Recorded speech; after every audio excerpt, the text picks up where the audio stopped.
Mathieu Sanchez, bonsoir. Bonsoir. On se retrouve aujourd'hui à l'ouverture de Top Fishing Toulon-La Farlade. C'est ça.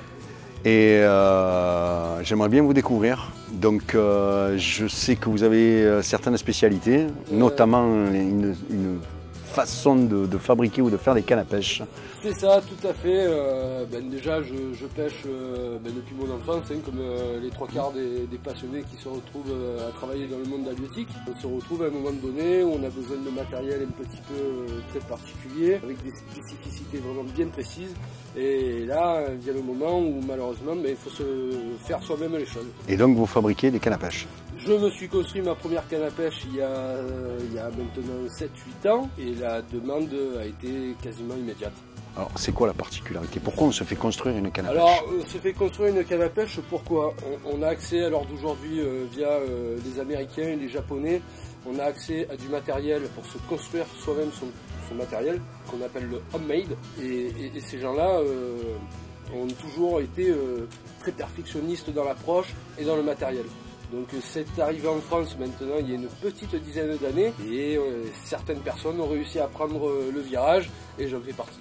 Voilà, on est à peu près, je crois, on est une quinzaine de monteurs en France. Aujourd'hui vous êtes proche de Top Fishing aussi. Oui. Vous pouvez nous en dire deux mots? Oui, bien sûr. Avec Philippe, on s'est rencontrés il y a déjà pas mal d'années en arrière.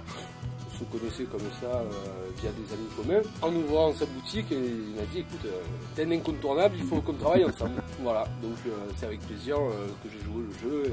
Donc vous fabriquez des cannes, comme il y a des spécificités si vous voulez, il y a eau douce, eau de mer. Donc vos cannes, c'est quoi? C'est eau douce, eau de mer? On peut très bien trouver des choses qui sont polyvalentes.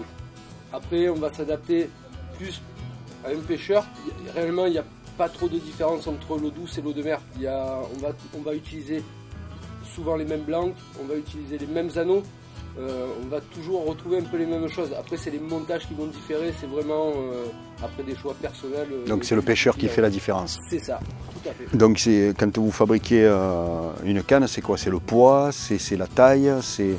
Alors, souvent c'est le poids déjà. On passe vraiment sur des choses très légères avec des capacités techniques très fortes. Et c'est aussi surtout ce que les pêcheurs recherchent à l'heure actuelle, c'est la résonance.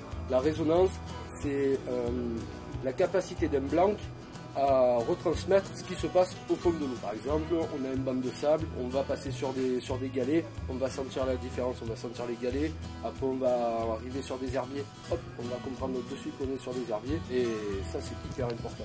Y a-t-il une différence entre un droitier et un gaucher? Alors sur certains styles de montage, oui effectivement, il peut y avoir des différences, mais ça reste vraiment quand même assez rare. Il y a un montage qui va différer, c'est quand on monte des spirales, ce qu'on appelle les montages brésiliens, mais sinon il n'y a aucune différence. Si ce n'est la passion. Exactement, ouais, la passion, je pense qu'elle est la même pour les droitiers et les gauchers. Un dernier mot? Oui, c'est des métiers de passion avant tout, de passion et d'écoute. C'est l'écoute avant tout.